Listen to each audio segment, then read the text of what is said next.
Salut l'équipe, on va partir sur une question simple. Toi, qui tu verrais pour remplacer Chadwick Boseman, le malheureux, dans le rôle de Black Panther? On en parle sinon dans cette vidéo. Let's go!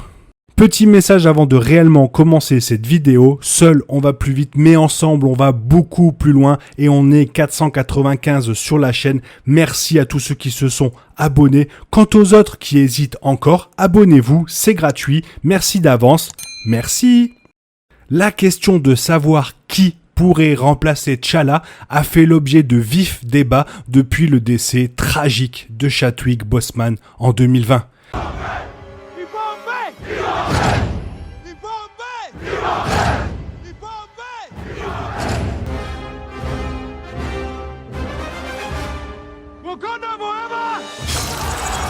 Bien qu'il y ait également eu des appels à recaster le personnage, Marvel Studios a confirmé que ce ne serait pas le cas, ce qui, je trouve, est assez normal et surtout ça rend hommage à Chadwick Boseman. T'Challa sera hors du MCU et un personnage différent deviendra la Panthère Noire. Mais qui? Shuri était la favorite pour remplacer Black Panther peu après la mort de Boseman. Ces prédictions ont été encore alimentées par le fait que dans les bandes dessinées, à un moment où T'Challa a été gravement blessé, elle prit la place de celui-ci en tant que Black Panther. Il y a aussi eu un rapport selon lequel Letitia Wright se verrait attribuer un rôle plus important dans la suite et on l'a bien vu au moment du tournage.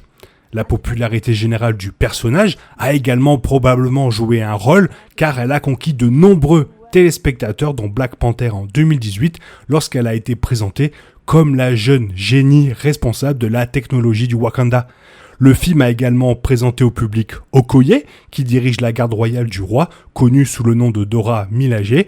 Okoye s'est également avéré être un personnage populaire, Danai Gurira, ayant ses rôles notables dans d'autres projets du MCU, tels que Avengers Endgame et What If. Okoye et Shuri auront certainement de grands rôles à jouer dans la suite, car il reste encore beaucoup à explorer au Wakanda, même sans que les téléspectateurs de Black Panther ne le sachent. Mais alors que Shuri reste une partie importante de l'opération de Black Panther, c'est toujours Okoye qui est la mieux placée pour porter le costume. Depuis qu'elle a été présentée pour la première fois, elle a plus que prouvé qu'elle était pleinement digne d'être la protectrice ultime du Wakanda. Okoye a été établie non seulement comme la plus grande guerrière du Wakanda, mais comme l'une des meilleures combattantes de tout le MCU. Ceci est crucial pour quiconque qui prendrait le relais, car Black Panther a montré que même si l'herbe en forme de cœur confère une force et une agilité accrues, la capacité de se battre à un niveau élevé est tout aussi nécessaire que les pouvoirs eux-mêmes. Sans l'herbe en forme de cœur de la Panthère Noire, T'Challa a défendu son titre contre M'Baku et a presque vaincu Killmonger lors d'un combat rituel. Et Okoye serait également certainement capable de repousser tous les challengers au trône en s'appuyant uniquement sur ses propres compétences. De plus, Okoye devenant la Panthère Noire pourrait introduire des troubles politiques intéressants entourant quelqu'un en dehors de la famille de T'Challa prenant le relais.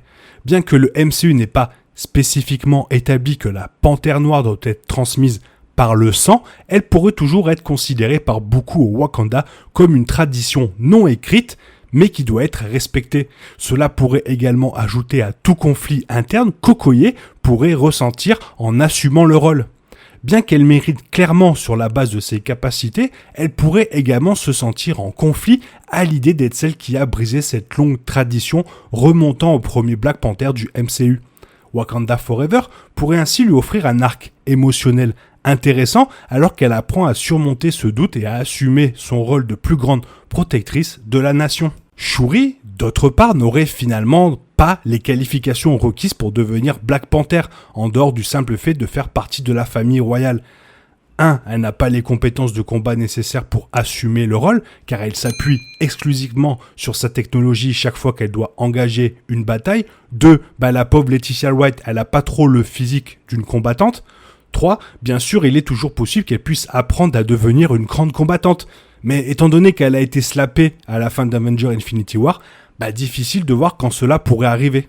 Mais cela ne signifie pas qu'elle n'est pas incroyablement importante pour l'univers du Black Panther dans le MCU, car le pouvoir de Shuri est toujours son esprit. C'est une capacité mieux utilisée en tant que scientifique en chef du pays, et comme elle serait toujours un élément crucial de l'opération d'Okoye, il va de soi que les deux seraient le duo parfait pour faire face à toutes les menaces qui émergent dans Black Panther, Wakanda Forever et après.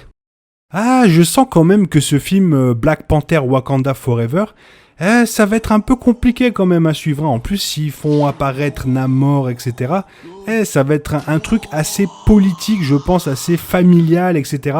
Je pense que ça va être corsé. Bon, écoute, j'espère que la vidéo, quand même, elle t'a plu. Si elle t'a plu, n'hésite pas à la liker, la partager, la commenter et surtout à t'abonner. Ça m'aide à référencer la chaîne, je t'en remercie. Merci. Sinon, je te souhaite une bonne matinée, après-midi, peut-être une bonne soirée ou un bon week-end. Profites-en. Bisous, bisous. Hasta la vista.